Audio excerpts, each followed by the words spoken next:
E aí pessoal, aqui quem fala é o professor Gustavo e na aula de hoje a gente vai estar falando sobre trabalho e energia. Primeiro eu vou falar um pouco sobre trabalho, né? É uma forma de energia, é uma grandeza escalar e a sua unidade é em joules, né? O trabalho é dado pela força, o deslocamento e ele não pode ser perpendicular. A sua fórmula é W, que é igual a F vezes ΔX, que seria o deslocamento, vezes o cosseno de A. Vou dar uma pequena introduçãozinha. As leis de Newton nos permitem analisar muitos tipos de movimentos, né? Como a gente já estudou até agora, no movimento daquelas caixinhas, com a força e tudo mais.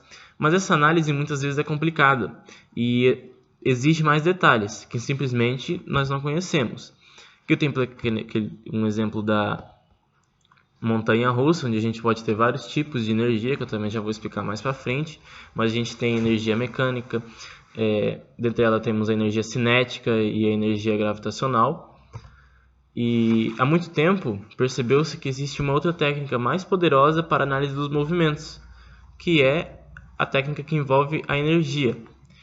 Então o trabalho nada mais é que a energia transferida para ou de um objeto por meio de uma força. Então a energia transferida por objeto é um trabalho positivo e a energia retirada do objeto é um trabalho negativo. Ou seja, qualquer força implicada em cima de um objeto, a gente vai estar realizando um trabalho. Tá? Se você acelera um objeto aplicando ao objeto uma força, então se a gente empurra um objeto, por exemplo, com a mão, você aumenta a sua velocidade e, portanto, a sua energia cinética. Então a energia cinética ela depende do quê? Depende da velocidade. Essa variação de energia cinética diz que a força transferiu energia de você para o objeto. E essa transferência de energia por meio de uma força diz que a força realizou o trabalho. Então o que é trabalho? É a força que é realizada em cima do objeto. Formas fundamentais de energia. Então, as diferentes designações atribuídas à energia correspondem a apenas duas formas fundamentais. Então, nós temos duas formas fundamentais de energia. Primeiro, nós temos a energia cinética, que está associada ao movimento, né? E essa é a energia que associamos ao vento, à água em movimento, à corrente elétrica num circuito, ao som, à agitação das partículas do ar de um aquecedor, dentre outras. E temos também a energia potencial, que corresponde à energia armazenada em condições de pode ser utilizada, ou seja, a energia acumulada numa bateria, nos alimentos e nos combustíveis. Vamos às unidades de energia. As unidades de energia são dadas em joule, né? Por exemplo, uma caloria tem 4,19 joules, 1 kWh tem 3,6 vezes 10 a sexta joules, 1 electronvolt equivale a 1,600 vezes 10 a menos 19 joules. Essas são algumas unidades só. Então vamos lá, vou falar um pouquinho mais sobre energia cinética. Ela é definida como a energia associada ao estado de movimento de um objeto.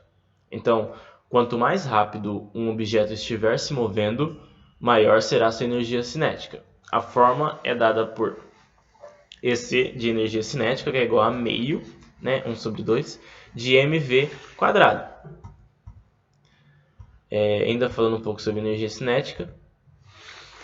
O automóvel em movimento, a criança que corre e a pedra a rolar, como nós podemos ver na imagem. Então a gente tem uma criança correndo, um carro em movimento e uma pedra rolando. Elas têm a mesma de mv quadrado. Vamos falar um pouco mais sobre energia cinética ainda. Então aqui nós podemos ver uma criança correndo, um carro em movimento, uma pedra rolando. E o que acontece? Os três eles estão em movimento. Então os três eles têm energia cinética. Qualquer corpo que esteja em movimento ele tem energia cinética. Agora vamos falar um pouco mais sobre energia potencial. Vamos lá. Primeiro é definida como a energia associada ao estado de posição de um objeto, que a fórmula é dada por E, né, de energia potencial, EPG, que é igual a mgh, onde m é a massa do corpo, g é a gravidade e h é a altura onde ele está. Então, quanto mais alto estiver, maior será a energia potencial. Vou dar um exemplo. Temos um menininho ali. Utilizando o piso do quadro como plano horizontal de referência, o estudante poderá dizer que o caderno A lá em cima, que está parado em cima da estante, colocado sobre o armário, tem energia potencial de gravidade não nula, enquanto o caderno B, de espessura desprezível, apoia-se sobre o solo e possui energia potencial de gravidade nula. Por quê? Vamos lá. No caderno B, ele está no chão, tipo, lá embaixo, no chão. Então ele não tem uma altura, então não tem aquela força gravitacional para baixo em cima dele. E no objeto A, a gente tem ele lá em cima. Então a gente tem, dependendo do nosso referencial, óbvio, a gente tem uma energia potencial que está fazendo ele empurrar para baixo. Falando um pouco mais sobre energia potencial, vou dar outro exemplo. Que a gente pode ver um alpinista, né? Ele está se segurando lá numa geleira para não cair.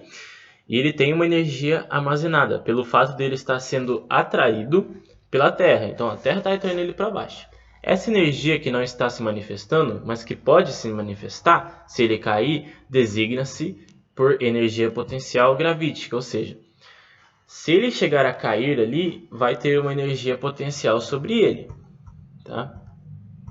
Outro exemplo, temos um bonequinho, sabe aqueles bonequinhos, não sei se vocês já chegaram a ver, mas que devem ter visto em desenhos, que você abre a caixa e pula assim, assusta todo mundo, geralmente. Então esse boneco dentro da caixa, ele tem uma energia armazenada, que ele está quietinho lá, e ele vai se manifestar quando o boneco salta. Então quando a gente abre a caixa, ele sai.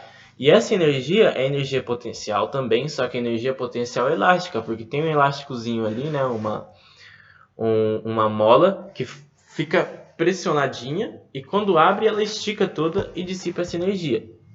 Vou falar um pouquinho melhor sobre, né, energia potencial elástica.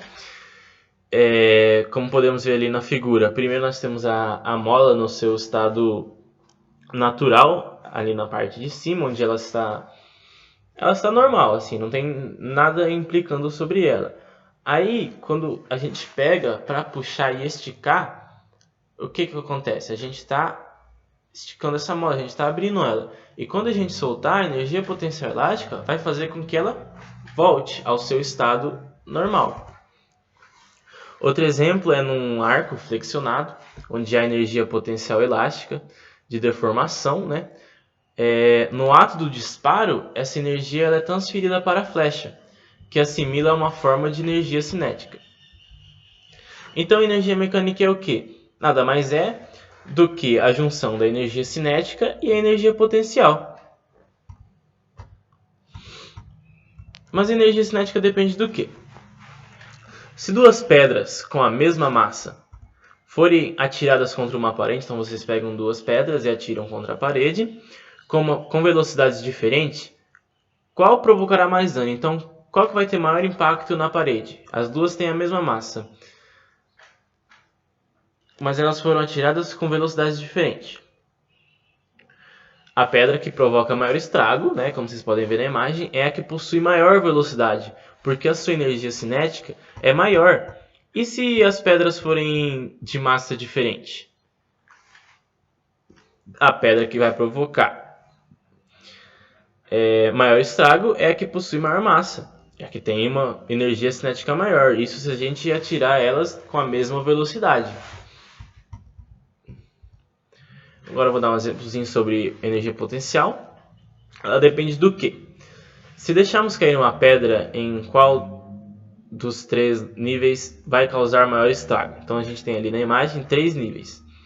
Se a gente deixar essas pedras caírem, qual que será que vai causar um maior dano? Vai ser a pedra que está na altura maior. Por quê? Porque ela tem uma energia potencial gravítica maior. A gente tem um H maior na fórmula. E se deixarmos duas pedras de massas diferentes, mas da mesma altura, qual vai causar o maior estrago? A pedra com maior massa produz um maior estrago, porque ela tem uma energia potencial gravítica maior. As duas estão da mesma altura, só que elas têm massa diferente. E como a fórmula é de energia potencial é mgh, Então a massa ali, como é maior, vai ter uma energia maior. Então vamos lá, passar um pequeno resuminho para vocês. A energia cinética, ela depende do quê? Da massa e da velocidade. Então maior massa, maior velocidade, maior energia cinética. A energia potencial gravítica depende da massa e da altura. Então, uma maior massa, uma maior altura, uma maior energia potencial. E a energia potencial elástica ela depende apenas da deformação da mola.